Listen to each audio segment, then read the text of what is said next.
कांग्रेस राष्ट्रीय प्रवक्ता सुप्रिया श्रीनेत ने बताया कि आज मध्य प्रदेश में लाखों रुपए का कर्ज है। मध्य प्रदेश की अर्थव्यवस्था को सरकार पर जमकर हमला बोला। सुप्रिया श्रीनेत ने मध्य प्रदेश में कर्ज लिया सिर्फ भ्रष्टाचार और घोटाले करने के लिए। राजधानी भोपाल में कांग्रेस कार्यकाल में राष्ट्रीय प्रवक्ता सुप्रिया श्रीनेत ने खुलकर हमला बोला सरकार पर। मध्य प्रदेश में बेरोजगारी चरम सीमा पर है। सरकार के पद रिक्त पड़े हुए हैं, उनकी भर्ती नहीं की जा रही है। जी, आप सब लोगों को मेरा सादर प्रणाम। और माँ दुर्गा का नवरात्र का पर्व है, तो मध्य प्रदेश के भविष्य की उज्जवल कामना करते हैं और साथ ही ये आशा करते हैं कि आने वाला कल आज से बेहतर होगा। और जैसा कि रागिनी जी ने कहा, मैं मुख्य तौर पर अर्थव्यवस्था पर केंद्रित रखूंगी अपना वक्तव्य और उसके बाद आपके सवाल लूंगी।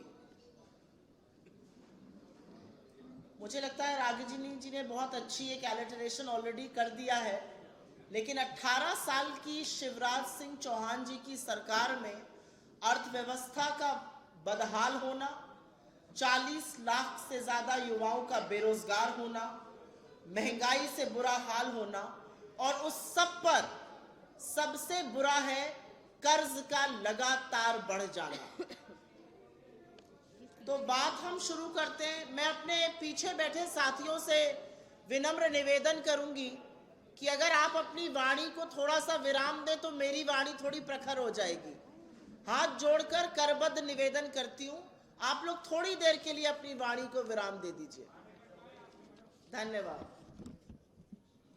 सबसे पहले कर्जे की बात करते हैं और थोड़ा सा उल्लेख रागिनी जी ने किया उसका।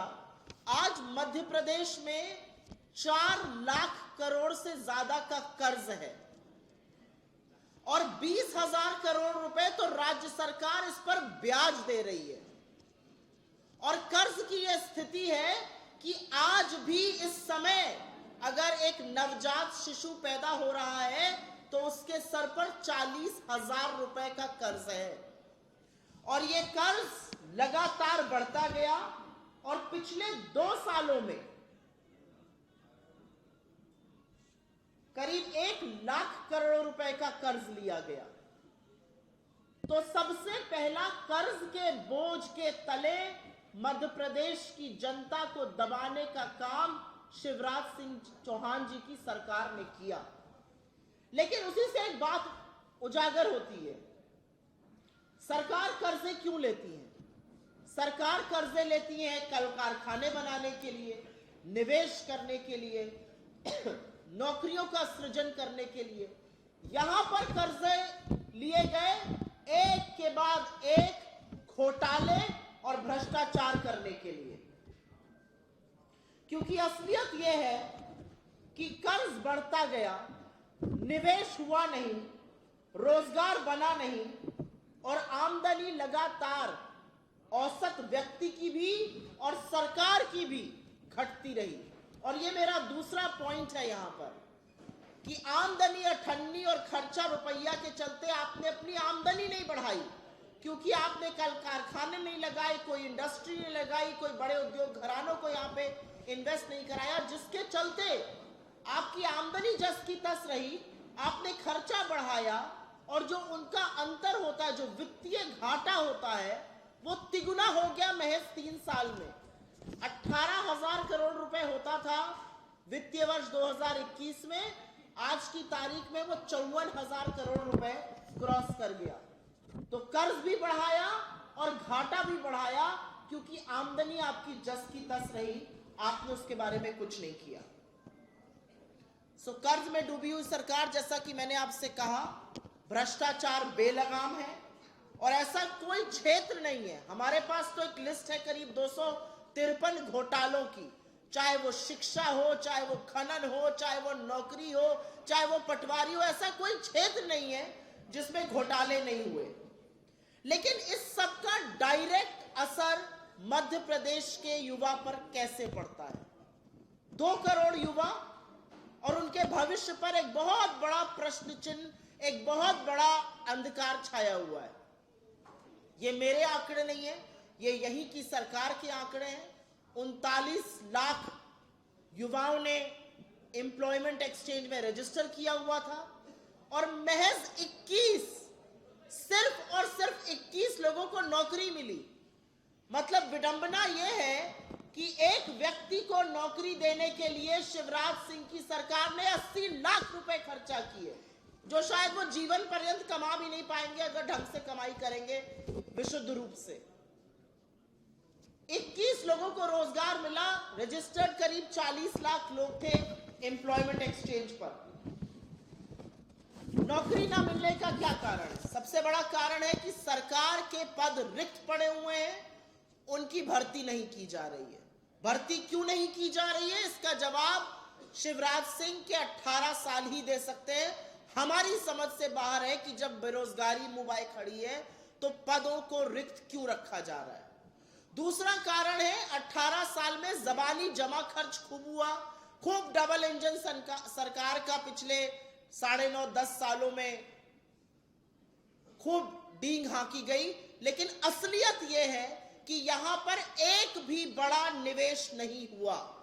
मध्य प्रदेश में एक भी बड़ा उद्योग घराना नहीं आया है, एक बड़ा मल्टीनेशनल नहीं आया है। निवेश जब नहीं होता है तो नौकरी बनेगी कहां से? सीधा रिलेशन निवेश और नौकरी का होता है। तो प्राइवेट सेक्टर से आप अपनी खूब पीठ थपथपा लीजिए, लेकिन वो मध्य प्रदेश में रोजगार नहीं ला रहा है, वो मध्य प्रदेश में निवेश नहीं ला रहा है, वो एक कौड़ी मध्य प्रदेश में नहीं लगा रहा है। और जिसके चलते यह स्थिति भयावह है कि बेरोजगारी तो है ही, लेकिन सबसे ज्यादा बेरोजगारी ग्रेजुएट्स में है, पढ़े लिखे लोगों में। जो 5वीं पास है वो तो बेचारा फिर भी मेहनत मजदूरी करके किसी तरह से अपना घर चला लेगा, लेकिन जो ग्रेजुएट है, जो एक तरह की नौकरी कर सकता है, उसमें सबसे ज्यादा बेरोजगारी है और उनमें बेरोजगारी का दर करीब करीब 12% है। तो एक तरफ निवेश नहीं हो रहा है, कर्ज बढ़ रहा है, औसत आय मध्य प्रदेश की भारत की औसत आय से बहुत कम है। भारत की औसत आय करीब 1.5 लाख रुपए है, मध्य प्रदेश की मुश्किल से 1 लाख रुपए है। औसत आय कम है, कर्ज से डूब रहे हैं लोग, बेरोजगारी से त्रस्त है और महंगाई की ऐसी मार है जिससे कि मध्य प्रदेश जूझ रहा है। और सरकार ने ऐसा कोई काम नहीं किया है जिससे महंगाई की मार कम हो सके। हमारी सरकारें कर्नाटका में भी है, हमारी सरकारें राजस्थान में भी है, और अभी मैं उसके बारे में 2 मिनट में बात करूंगी। उन्होंने महंगाई से राहत दिलाने के लिए बहुत काम किया है। एक कारण इन सब चीजों का नतीजा मान लीजिए या इन सब चीजों का कारण मान लीजिए, वो है शिक्षा की अवमानना। मध्य प्रदेश में जब मैं आंकड़े देख रही थी कल, तो मैं चौंक गई कि 1/3, मात्र 1/3 महिलाएं मध्य प्रदेश में 10 साल तक स्कूल गई हैं, उसके बाद स्कूल ही नहीं गई हैं। 1/3 मतलब आधी आबादी भी पढ़ नहीं रही है यहां पर। और इसीलिए जो कांग्रेस ने वादा किया है कि हम निःशुल्क शिक्षा की बात कर रहे हैं और हम ये कह रहे हैं कि 1 से 8वीं तक हम बच्चों को 500 रुपए प्रति माह देंगे, 9वीं और 10वीं के बच्चों को 1000 रुपए प्रति माह देंगे और 11वीं और 12वीं के बच्चों को 1500 रुपए प्रति माह देंगे। उसका कारण यह है कि आप इंसेंटिवाइज करिए, आप उनको किसी ना किसी तरह से कक्षा में रोके रहिए, उनको पढ़ने लिखने का अवसर दीजिए। क्योंकि शिक्षा के तौर पर मध्य प्रदेश भारत में एवरेज औसतन नीति आयोग के इंडेक्स में भी नीचे है। और इन सब के चलते, चाहे वो नीति आयोग का हेल्थ इंडेक्स हो, चाहे फिर स्कूल एजुकेशनल क्वालिटी हो, चाहे सोशल डेवलपमेंट मानक हो, मध्य प्रदेश देश के औसतन इन सब मानकों से नीचे है और अपने आसपास के राज्यों से तो बहुत ही नीचे है। तो जैसा कि मैंने कहा, कांग्रेस की सरकार बनेगी। हमने किसानों से वादा किया है गेहूं और धान की ज्यादा कीमतों पर खरीद का। हमने युवाओं से वादा किया है कि एक कैलेंडर के तहत हम जॉब्स कैलेंडर बनाएंगे, जो रिक्त पद है वो भरे जाएंगे।